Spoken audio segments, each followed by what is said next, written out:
Hello and welcome to this Astranti YouTube video. In this video we're going to be looking at activity-based costing and the general concept of activity-based costing. If you'd like to see more of these videos, we do have a range of different videos from exam technique to various different subjects, ones that specifically look at the objective tests, ones that look at the case study, etc. Then please like and subscribe at the bottom of your screen, or visit the Astranti website, www.astranti.com, and we have many different samples that you can sign up for free of charge.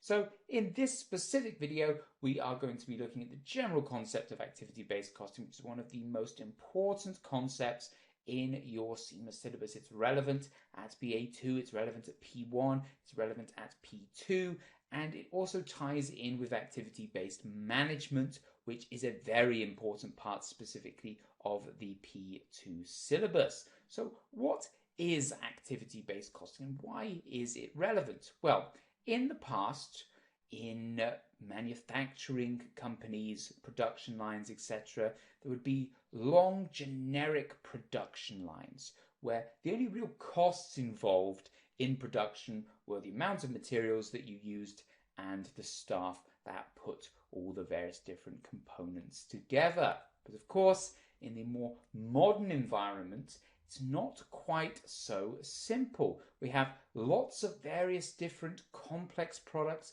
that all have their own unique specific stages, or perhaps they share the same stage through a certain part of the production process and they go on to different stages, and each product has a different amount of time that it spends on those different stages. So we can't necessarily just take all our overheads and attribute them evenly throughout the different products. And most importantly, actually, the volume is not related to the overheads in the same way as it once was. For example, this video that I'm recording now, it's taking company time, company property, company money, my time, etc. to record this video.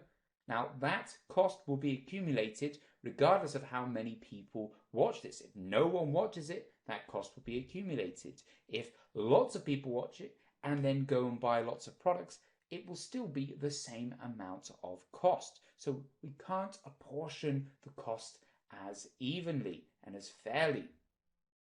So let's look at an example of this to perhaps explain it a bit better. It's very theoretical at the moment. And let's say that we are working in a pie shop.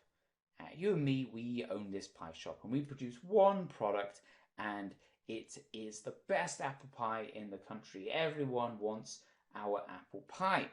And we realize that we have to open up another facility. We need to open up a factory to produce pies en masse to keep up with demand. And we realize now that because we have so much spare capacity, that we can actually produce two different pies. We can produce a frozen one that we can sell to supermarkets, and we can produce a fresh one that we can sell to restaurants and cafes, etc.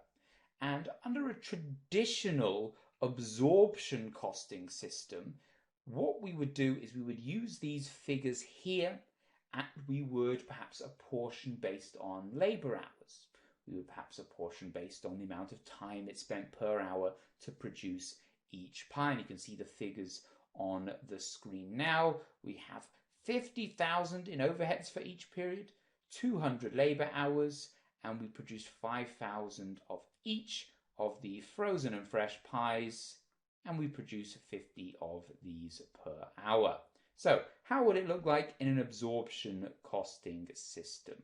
So if we were to absorb overheads based on labor hours, we would take our overheads and divide it by the number of hours. Very simple. We can see that our total overheads are £50,000 and our labor hours are 200. So 50,000 divided by 200 gives us £250 per hour. We then take that figure and divide it by the number of pies that we produce an hour, which is 50, and that gives us our cost per pie of £5.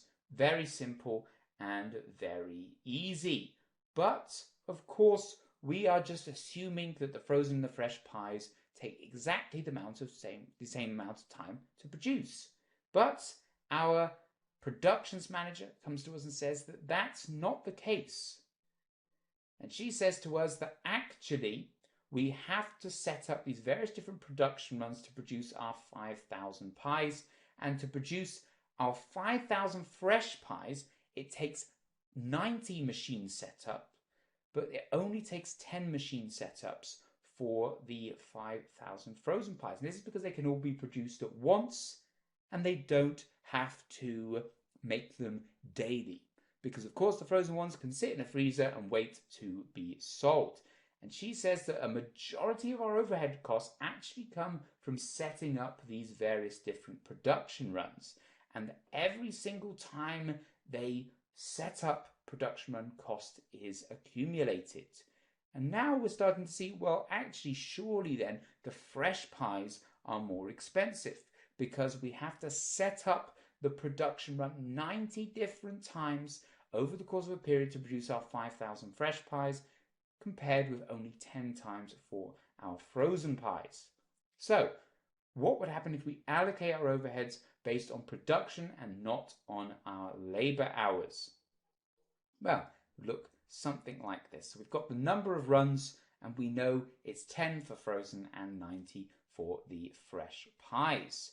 So we need to look at the overhead cost per run. How expensive?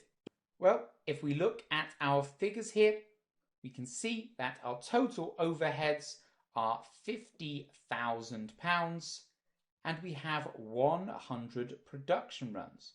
So we take our overheads and we divide them by the number of production runs. So it's 50,000 divided by 100 and that gives us £500 per production run. Of course, we have 9 times as many production runs for the fresh pies as we do for the frozen. So to calculate the total overhead cost that we can apportion to the frozen and fresh pies, we take our overhead cost per run and multiply it by the number of runs required. And so 500 multiplied by 10 gives us 5,000 in overheads for the frozen pies and 45,000 for the fresh pies. And given that we produce 5,000 of each pie, we then divide these figures by 5,000 to calculate the total cost per pie. And that gives us £1 for the frozen pies and £9 per pie for the fresh pies. So under this method, we can see actually that it's the fresh pies that are far more expensive. And based on this information, we perhaps can make decisions then over what we do. Is it far more profitable for us to produce more frozen pies than it is to provide fresh pies? Particularly if there is demand for the frozen pies, we could actually make 10,000 frozen pies rather than 5,000 of each. And this is why you would use activity-based costing, because it recognizes that overheads are incurred through specific activities.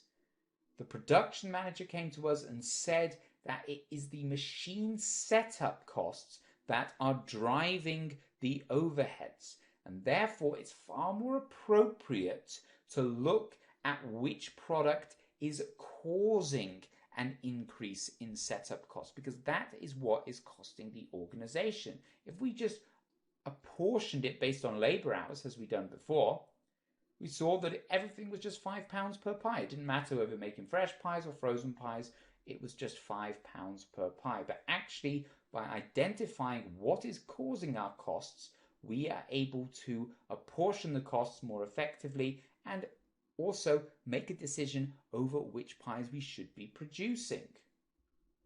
And this is because allocating based on volume could be misleading, as we have just seen. You should never just assume that just because the organization as a whole is profitable, that your product mix is appropriate, as it could be that there are certain factors that you are not considering.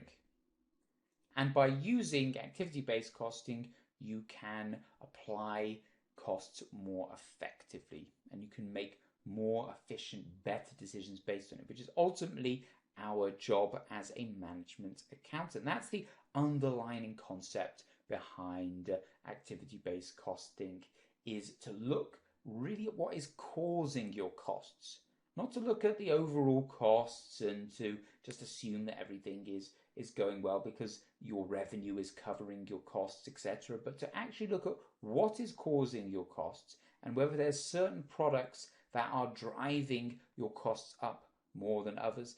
And this allows you to then make decisions based on that, which is what we come on to in activity-based management. So that brings us to the end of this short video. I hope you have enjoyed it and found it useful. If you do wish to see more of these sorts of videos, then please like and subscribe at the bottom of your screen, or visit the website where we have many different free samples of our study text, of our mock exams, our exam practice kits, and also our tuition video series.